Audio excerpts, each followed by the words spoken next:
The first time they buried my bridge in snow, I honestly thought it was an accident.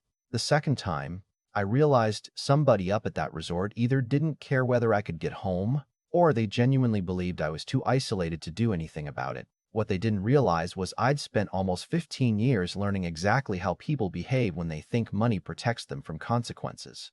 And 3 days before New Year's Eve, I finally gave them some consequences. I live outside a little town in northern Vermont, the kind of place where winter feels less like a season and more like a personality disorder. My cabin sits down by Blackmere Lake, tucked under a ridge of pine trees where the wind cuts across the frozen water so hard at night, it sounds like somebody dragging chains through the woods. It's quiet out there, which is exactly why I bought the place after my divorce. No neighbors close enough to wave at, no traffic, no HOA nonsense, just a narrow wooden bridge connecting my driveway to the county road and about 4 acres of snow-covered silence. Now uphill from my property sat Ashcroft Pines Resort, fancy place. Rich people from Boston and New York came up there every winter pretending they understood simple mountain living while drinking $18 bourbon beside stone fireplaces bigger than my kitchen. The resort had been there decades before I bought my cabin, and honestly, for years we barely interacted. Sometimes their guests wandered too far while snowshoeing and ended up near my dock. Sometimes their maintenance guys used my trash bin if theirs overflowed after holidays. Little stuff. Nothing worth fighting over. Then the ownership changed. You can always tell when a place gets bought by investors instead of locals because suddenly everything becomes efficient. The old owner, Walt, used to drive around an old Ford pickup wearing the same green flannel every day. He knew everybody's dog by name. The new owners showed up in black SUVs wearing quarter zips and talking about expanding the premium winter guest experience. Within 6 months, they added luxury fire pits, valet parking, heated walkways, and one very smug operations manager named Gavin Mercer. Gavin had that polished ski resort smile people use right before screwing you over politely. The first storm hit during the second week of December. Real heavy, wet snow. The kind that sticks to tree branches until half the forest sounds like gunshots all night from limbs snapping under pressure. I woke up around 5:30, made coffee, pulled on my boots, and opened the front door expecting the usual couple inches to shovel. Instead, I just stood there staring. The entrance to my bridge was completely buried under this massive wall of plowed road snow. Not fluffy powder either. This was packed gray ice mixed with gravel and salt, hard as concrete. Their plow crew had cleared the resort turnaround and pushed the entire pile directly against my bridge entrance like they were sealing up a cave. At first I honestly laughed because it looked so ridiculous. Then I spent nearly 3 hours chopping through it with a steel shovel while freezing lake wind hit me in the face hard enough to make my eyes water. Halfway through, my neighbor Earl drove by on his snowmobile and just slowed down staring at me like I'd lost my mind. "You pissed somebody off up there," he yelled. "I'm starting to think so," I yelled back, but even then, I gave him the benefit of the doubt. Seasonal workers, bad visibility, long shift, mistakes happen. So later that afternoon I drove up to the resort office just to let them know what happened. That's where I met Gavin for the first time. He barely looked up from his laptop while I explained the situation. Tall guy, expensive watch, haircut sharp enough to cut glass. When I finished, he nodded once and said, "I'll mention it to maintenance." That was it. No apology, no concern, nothing. And something about that bothered me more than the snow itself. See, when somebody accidentally causes trouble around places like ours, they usually over-apologize. Rural people are weirdly sensitive about being decent neighbors. But Gavin talked to me the way hotel managers talk to guests complaining about towel service, like I was temporary. 3 nights later, another storm rolled in, bigger this time. I remember waking up around 2 in the morning because the wind was rattling my bedroom windows so hard I thought a branch might come through the glass. By sunrise, the whole lake had disappeared under white haze, and before I even stepped outside, I already had that bad feeling in my stomach. Sure enough, they did it again. Only this time, the snow pile was so heavy it had pushed sideways against the wooden rail along my bridge entrance and snapped one of the support boards clean in half. And standing there in the freezing dark, staring at that broken rail while snow kept falling around me, I realized something that honestly changed the entire direction of what happened next. This wasn't carelessness anymore. This was somebody deciding my property didn't matter. I stood there for a long minute staring at that broken rail while snow drifted across the lake in these slow sideways waves. And I remember thinking something my father used to say whenever somebody crossed a line twice. The first time tells you who they are. The second time tells you what they think of you. Gavin and his people thought I was harmless. Worse than that, they thought I was stuck. That part got under my skin more than I wanted to admit. See, after my divorce, I spent years rebuilding my life piece by piece out there at Blackmere. The cabin wasn't just property to me. I rebuilt the dock myself, reinforced the foundation myself. Every warped board in that bridge had my fingerprints on it. There's something deeply personal about living alone through Vermont winters. Your home stops being a possession and starts feeling like a partner that survives things with you. So when I called the resort the next morning, I wasn't angry yet. I was controlled, which, honestly, is usually worse. Gavin answered after 3 rings. I said, "Your plow crew damaged my bridge." He let out this long, tired sigh like I was interrupting something important. Our team stayed within the turnaround zone. "No," I said. "Your turnaround zone ends at my bridge entrance." Another pause. Then he hit me with the sentence that started this whole war. "Well, maybe your bridge was built too close to the property line." Just like that. No apology, no offer to repair it. Just arrogance wrapped in fake professionalism. I remember gripping the phone so hard my knuckles hurt. Then I said, "Interesting," and hung up. Now here's the thing people don't understand about small-town property disputes. They almost never start with money. They start with disrespect. Money just shows up later carrying gasoline. The next morning, I hired a survey crew out of Montpelier. Old-school guys, muddy boots, pickup trucks coated in road salt. The kind of men who still carry folded paper maps and winter jackets. The lead surveyor was a guy named Hank DeLuca, probably mid-60s, gray beard, permanent cigarette voice. Hank spent maybe 10 minutes looking around before squinting uphill toward the resort and saying, "These folks been using this corner a while?" Apparently. He nodded slowly the way mechanics nod before telling you your transmission's dead.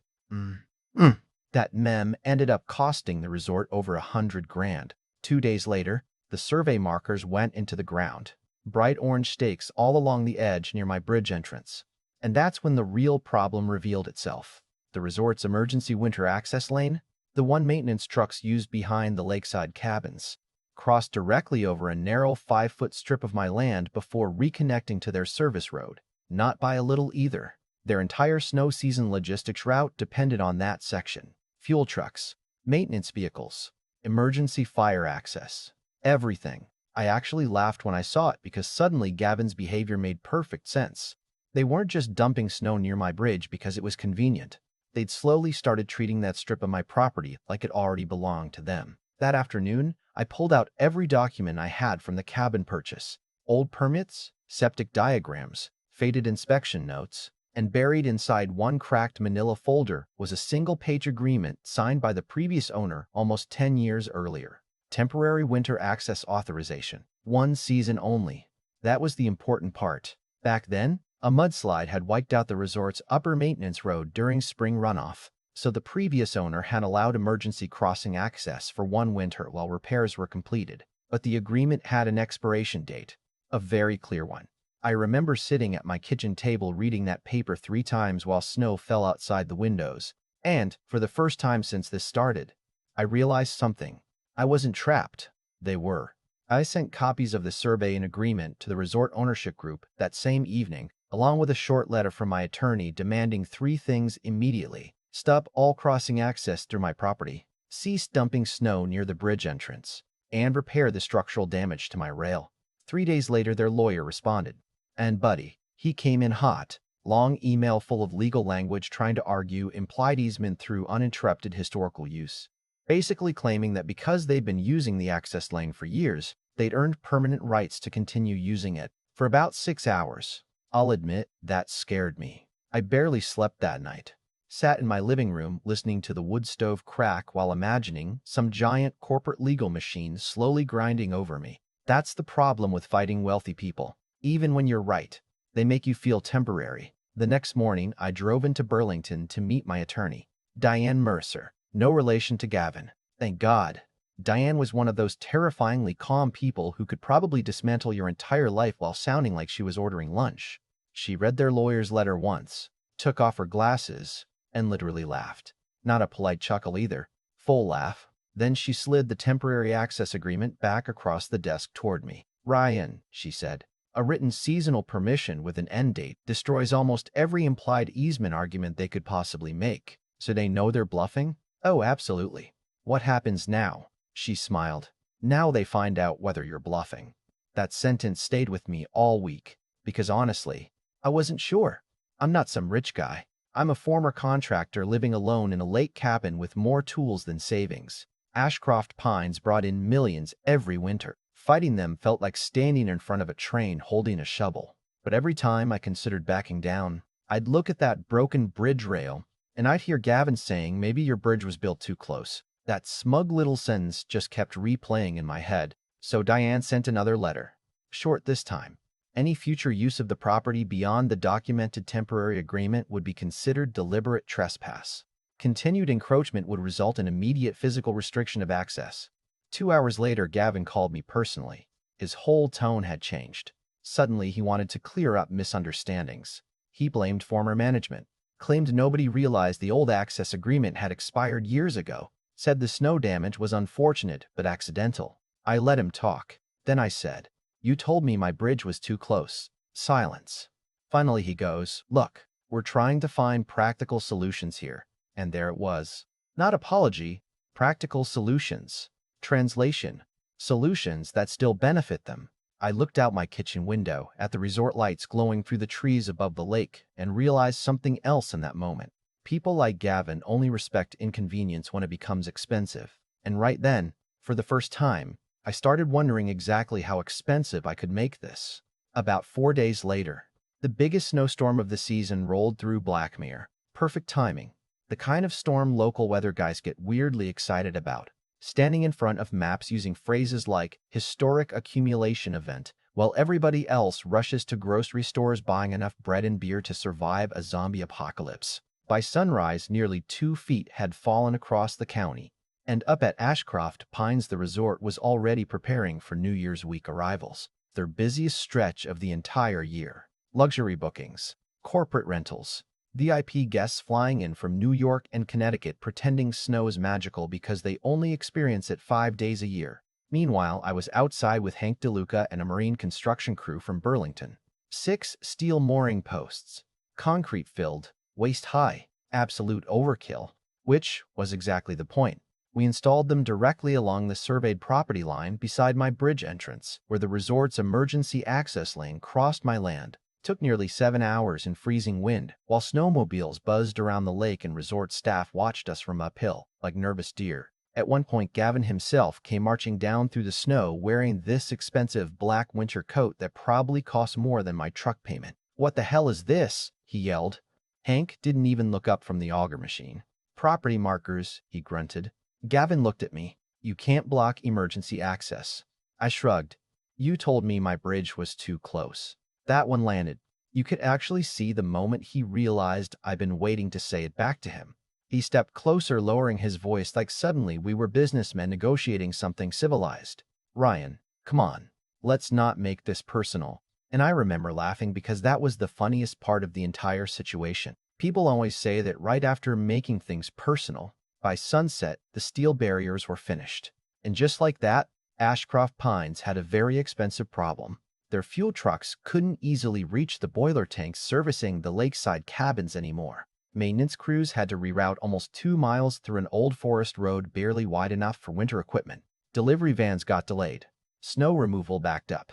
Staff started hauling luggage by hand through deep snow because shuttle access near the cabins became unreliable. Then the guest complaints started. Fast. One family from Manhattan apparently paid nearly $12,000 for a luxury lakefront holiday package and arrived to find employees dragging Louis Vuitton suitcases through knee-deep snow like some kind of upscale Arctic expedition. Another guest slipped on an uncleared path and threatened legal action before even checking in.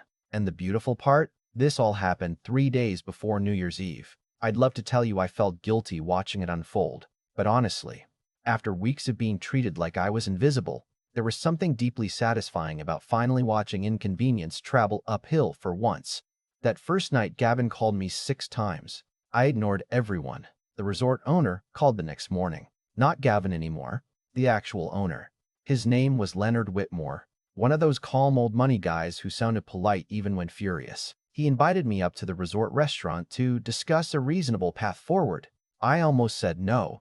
Then curiosity won. The place looked beautiful when I walked in that evening. Giant stone fireplace crackling, jazz music playing softly, wealthy vacationers sipping wine completely unaware the entire resort operation was one logistical headache away from disaster. And standing near the back window was Leonard in this charcoal wool coat, looking like he belonged in a political thriller. He shook my hand and said, "You certainly made your point." I said, "Funny thing about property lines. Eventually people notice them." No smile, no laugh, just straight into business. Their first offer was $20,000 for permanent winter access rights. I said no before he even finished talking. Not because the money was bad. Honestly, 20 grand would have changed my year, but something in me still burned over the disrespect of it all. They only cared now because the losses had finally reached people rich enough to matter. Leonard studied me quietly for a second, then asked, "What exactly do you want here?" That question hit harder than I expected because the truth was, I wasn't entirely sure anymore. At first, I wanted an apology. Then I wanted accountability. Somewhere along the line, if I'm being honest, I started wanting them to hurt a little, the way I'd hurt standing alone in freezing darkness, shoveling out my own bridge while people uphill acted like my home didn't matter. So I answered carefully, "I want this to stop happening to me or anybody else after me." He nodded once. 40,000 came next. Still no. By then, every canceled reservation was bleeding and dry. Staff overtime alone had to be brutal. And New Year's week at luxury resorts, that's where they make absurd money. 5 days later, Leonard returned with lawyers, engineers, and an offer that finally sounded serious. $110,000 for a 15-year seasonal easement agreement. Full reconstruction of my bridge with reinforced steel supports underneath. Heated snowmelt strips installed along the entrance. Protected plow barriers. Annual maintenance inspections paid by the resort. And my favorite part, financial penalties every single time snow or equipment crossed onto my property outside agreed terms. I signed, and 3 months later, they rebuilt the bridge better than it had ever been. Now here's where people always argue when I tell this story.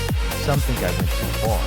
Earl still jokes, I nearly started the Battle of Blackmere Lake over a snow pile. Maybe he's right. Maybe blocking their access days before New Year's was excessive. But here's the thing nobody talks about enough. Small disrespect grows fast when powerful people never hear the word no. If I'd stayed quiet, they would have kept taking little pieces forever because that's how entitlement works. It never arrives all at once. It creeps in slowly until one day somebody else decides your home is just part of their convenience. And honestly, I think Gavin understood that by the end too. I saw him once after the bridge we built finished. We passed each other near the marina in early spring while ice still floated along the shoreline. He stopped, looked at the new steel supports under the bridge, and just shook his head. Then he said, "Hell of a way to settle a dispute." I looked at him and said, "You should have seen the cheaper options." If you made it this far, I want you to tell me honestly down in the comments, did I protect my property? Or did I let revenge go too far once I realized I had leverage? Because even now, part of me still wonders where the line is between standing up for yourself and enjoying payback a little too much.